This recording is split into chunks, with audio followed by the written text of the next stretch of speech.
ठीक है जी। तो लास्ट सेशन में हमने बात की थी इंडेक्स नंबर, बिल्कुल इंट्रोडक्शन दी थी मैंने, इंडेक्स नंबर का क्या मतलब निकलता है। और इंडेक्स नंबर में P0 का मतलब होता है बेस ईयर का प्राइस, और P1 का मतलब होता है प्रीवियस करंट ईयर, ईयर का। जहाँ भी जीरो होगा वो बेस ईयर होगा, करंट ईयर। जहाँ पे एक होगा वो करंट ईयर होगा। तो why we doing index number, because we have to find out the improvement और not improvement in two two improvement typical और ईयर्स। परसेंटेज चेंज कि कितना इंक्रीज हुआ है हमारे बिजनेस में इस ईयर से लेके अब तक। Exactly exactly. तो ये हमने डिस्कस किया था इंडेक्स नंबर में। उसमें फिर मैंने बताया था कि इंडेक्स नंबर में जो आपके दो मेथड हैं बेसिकली, एक सिंपल इंडेक्स नंबर होता है, एक वेटेड होता है। सिंपल के अंदर सिर्फ प्राइस होगा या सिर्फ क्वांटिटी होगी, प्राइस जनरली करते हैं। वेटेड वाले में और क्वांटिटी भी वेटेड में होगी, प्राइस भी होगा, क्वांटिटी भी होगी। ठीक है। तो क्वांटिटी भी होगी। सिंपल में फर्दर दो मेथड थे। एक था आपका aggregative method, price aggregative method बोल दो एग्रीगेटिव, उसको, सिंपल एग्रीगेटिव मेथड बोल उसमें भी दो वही। उसको। और दूसरा था आपका price relative of average method, यानी इसके अंदर हर हर आइटम का एक प्राइस इंडेक्स निकाल के उसकी एवरेज निकालनी होती है। उसके बाद जो फाइनल आंसर होता है वो विल भी आपके जो आपको आपका इंक्रीज और डिक्रीज होता है। एक बार मैं आपको पिछला एक बार दिखा देता हम्म, हूँ आपको मैं स्क्रीन के ऊपर, तो उससे आइडिया हो जाएगा। ठीक है जी। ये सामने किया था हमने, base year zero, current year one. ठीक है। इंडेक्स नंबर का सिंबल P01 होता है। ठीक है। फिर मैंने आपको बताया था कि दो तरह के मेथड है हमारे, सिंपल और 10 बजे वेटेड। 11 जनवरी। हाँ, 10 बजे 11 जनवरी एक बहुत शॉर्ट टिप है मेरी आपकी तरफ, तो उसको याद रखोगे। सिंपल मेथड में क्या था, सिंपल एग्रीगेटिव है, सिंपल एवरेज और प्राइस रिलेटिव मेथड है। इसका मेथड ये है, इसका हाँ, मेथड ये है। हमेशा स्टैट्स में पहले फॉर्मूला लिख लेना, आराम से काम हो जाएगा फिर। इसी तरह वेटेड में 7 बंदों ने हमको वेटेड समझाया हुआ है, स्टैटिस्टिशियन ने, लेकिन हमारे कोर्स में हम्म, सिर्फ 3 है, लास्ट पेयर, पाशे और फिशर। फॉर्मूले लिखे हुए सामने मैंने आपको। यही काम आएगा आपका 10 बजे और 11 जनवरी। ये लास्ट पेयर है 10 बजे, 1000 इंटू 100, और पाशे है 11 11 जनवरी, 1101।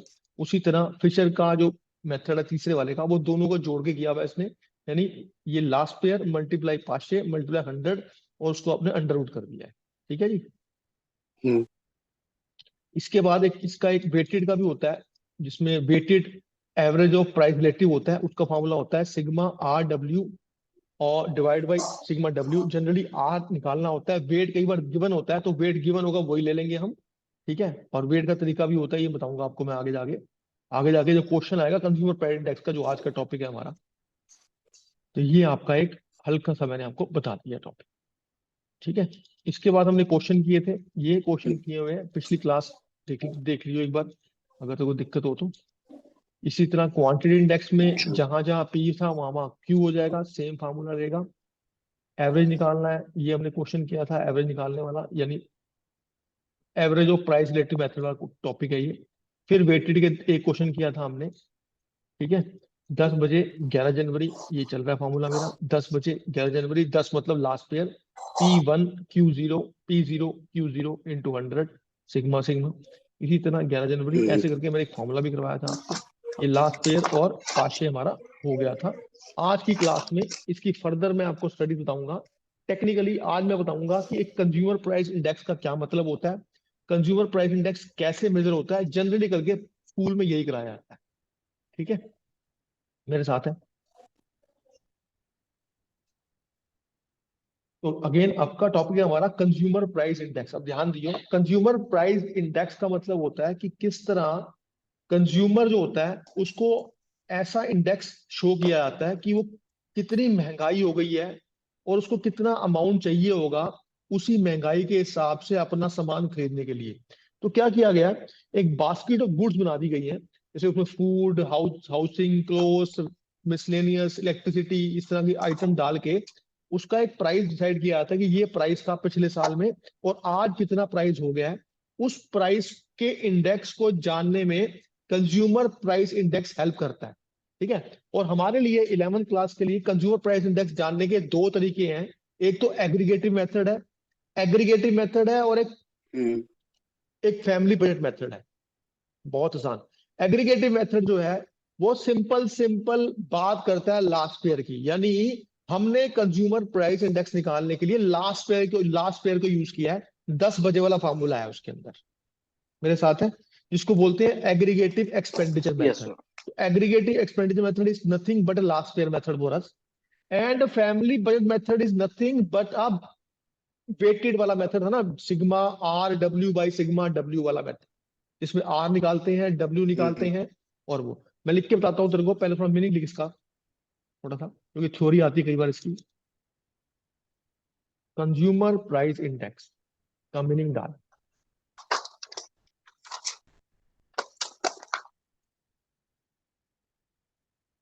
Consumer price index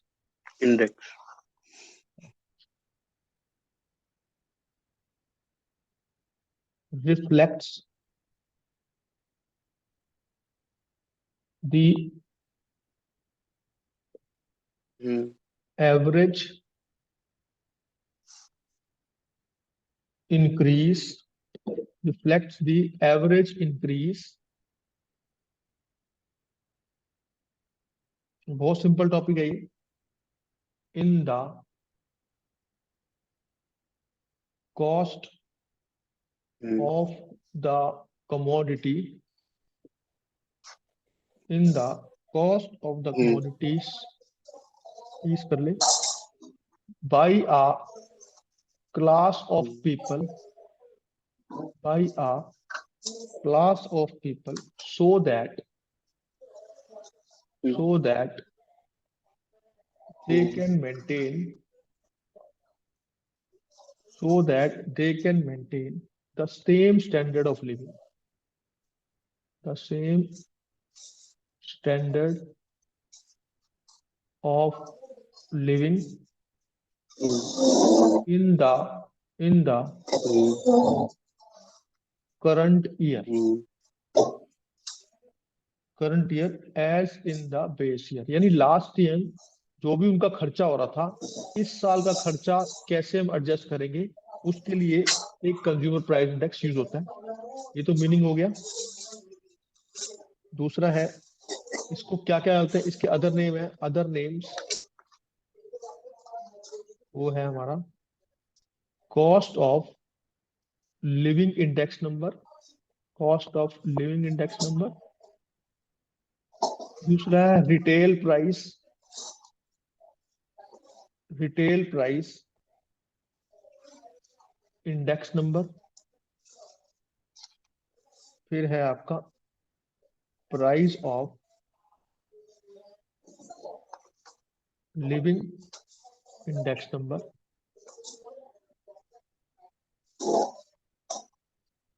next topic है हमारा कंज्यूमर प्राइस इंडेक्स के दो मेथड हैं। एक मेथड है एग्रीगेट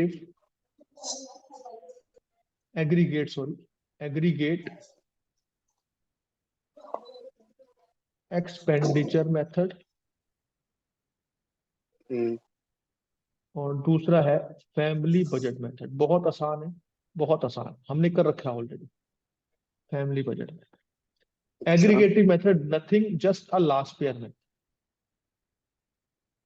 ठीक है, तो लास्ट पेयर मेथड का फॉर्मूला क्या था बताया मैंने, P01 is equal to sigma P1 10 बजे वाला divide by sigma P0 Q0 into 100 10 बजे। आ गया याद?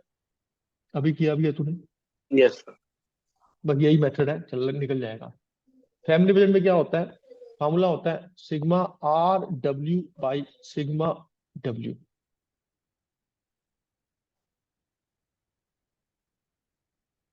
ठीक है, मेरे साथ है? लिखा हुआ तो था ये फैमिली बजट। हाँ वही है, R is equal to P1 by P0 into 100 होता है आपका, हर लेवल का निकालेगा। ठीक है, फिर हर और लेवल W का होता है Q1 वेट अपॉन निकालेगा, Q0 इंटू P0 100। Q0 निकालेगा। ठीक है, फिर RW करेगा, उसको सिग्मा करेगा, डिवाइड बाई सिग्मा W करेगा, ये आंसर हो जाएगा। मेरे साथ है? आगे लिख ले, usage of consumer price index, usage of consumer price index purchasing power निकालने के काम आता है। It is used to find out purchasing power. Formula क्या है? बहुत आसान। अगर आपने सीपीआई निकाल लिया है तो फिर परचेसिंग पावर निकालना कुछ भी नहीं है। परचेसिंग पावर निकालने के लिए आपको फॉर्मूला यूज करना है 1 by consumer price index into 100। मेरे साथ है? और हाँ सीपीआई आप निकाल चुके हो, ये सीपीआई निकाल चुके हो यहाँ पे, चाहे वो ये मेथड हो चाहे वो ये मेथड। मेरे साथ है? यस। ठीक है। दूसरा यूज क्या होता है इसका? पहला तो ये है। दूसरा यूज होता है, कई बार आपको रियल वेजेस निकालनी होती है, रियल वेजेस। तो उसका फॉर्मूला होता है money wages divide by same consumer price index into 100। यानी आपको सीपीआई निकालना पड़ेगा, चाहे वो एक्सपेंडिचर मेथड से हो चाहे वो फैमिली बजट मेथड से हो। उस दोनों से निकालने के बाद आप फॉर्मूले में पुट कर दोगे, इससे आपका परचेसिंग पावर आ जाएगा। ठीक है। और इससे आपका रियल वेजेस आ जाएगा। हम्म। क्वेश्चन में मनी वेजेस दिया होगा, ठीक है, तो सीपीआई निकल जाएगा इससे। मेरे साथ है बेटा? ठीक है। ठीक है। अब अगली क्लास, हाँ जो अगला सेशन जो हमारा होगा अभी, इसके मैं क्वेश्चन करवा देता हूँ, फिर ये इंडेक्स नंबर मेरी तरफ से खत्म हो जाए। ठीक है। दोबारा ठीक। देख ले। कंज्यूमर प्राइस इंडेक्स एक रिफ्लेक्ट करता है कि कैसे प्राइस बढ़ रहा है और एक आदमी या एक फैमिली को कैसे क्या मेंटेन करना है कि उतना ही खा ले जितना पहले खा रहा था वो। ठीक है। तो बास्केट ऑफ गुड्स ले लेते हैं, उसके बेस पे एक इंडेक्स बन जाता है। ठीक है। हमारे लिए सिर्फ नॉलेज इतनी बहुत है। उसको हमारे लिए मेन होता है निकालना है इसका। निकालने के दो तरीके हैं, एक है एग्रीगेटिव एक्सपेंडिचर मेथड और एक है फैमिली बजट मेथड। जिसमें एग्रीगेटिव एक्सपेंडिचर मेथड जो है आपका, वो सामने लिखा हुआ है, लास्ट पेयर का यूज करना है। क्या यूज करना है बेटा? लास्ट पेयर का यूज करना है। लास्ट पे। फिर हाँ, फिर है फैमिली बजट मेथड। उसमें sigma R W divide by sigma W, her her item का रिलेटिव प्राइस निकालना है विद द फॉर्मूला P1/P0 × 100। उसका मल्टीप्लाई करना है आपने डब्ल्यू से। हर आइटम का डब्ल्यू निकालोगे, मल्टीप्लाई करोगे, सिग्मा करोगे, डिवाइड बाई सिग्मा करोगे, वो आपका आंसर आ जाएगा। सिग्मा वेट करोगे। ठीक है। नेक्स्ट सेशन में अभी क्वेश्चन करते हैं इसके, तो और अच्छी तरह हो जाएगा। ठीक है। चलो, दोबारा ज्वाइन ठीक है। करो।